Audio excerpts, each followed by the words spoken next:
എറണാകുളം തൃക്കാക്കരയിൽ അപകടത്തിൽ തകർന്ന ലോറിയുടെ ക്യാബിനുള്ളിൽ ഭക്ഷണം വാങ്ങാൻ പോലും പണമില്ലാതെ കഴിയുകയാണ് ഡ്രൈവറായ തമിഴ്നാട് സ്വദേശി മൂർത്തി.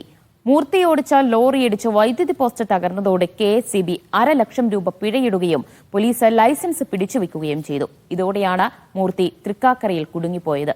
മാതാപിതാക്കളുടെ ഏക ആശ്രയമായ ഈ 23-കാരന് വരുമാനമാർഗമായ ലോറി കേരളത്തിൽ ഉപേക്ഷിച്ച് തിരികെ നാട്ടിലേക്ക് പോകാനാകാത്ത അവസ്ഥയാണ്.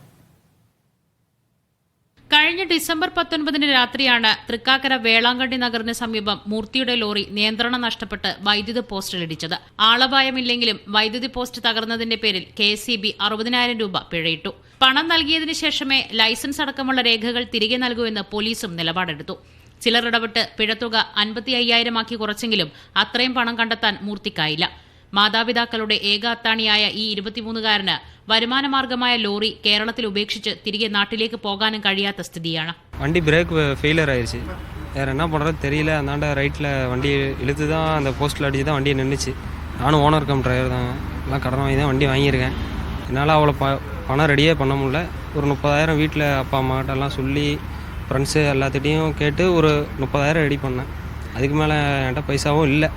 சாப்பிட்றது கூட காசு இல்லாமல் தான் 10-15 நாளாக படுத்திருக்கேன். அவங்கக்கிட்ட எவ்வளோ சொல்லி பார்த்துருச்சு, ஆனால் அவங்க கேட்கல. போலீஸ் வந்து என்னோட லைசன்ஸு, RC, இன்சூரன்ஸ் எல்லாமே வாங்கிட்டு போயிட்டாங்க.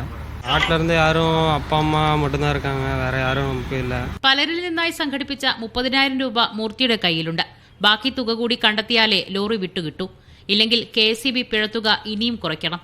ലോറിയുമായി നാട്ടിലേക്ക് മടങ്ങാൻ ആവശ്യമായ ബാക്കി പണം കണ്ടെത്താനാകാതെ സങ്കടത്തോടെ കഴിയുകയാണ് മൂർത്തി. രാഹുൽ ബിജുവിനൊപ്പം മോസ്നാസോ, മീഡിയ 1, കൊച്ചി.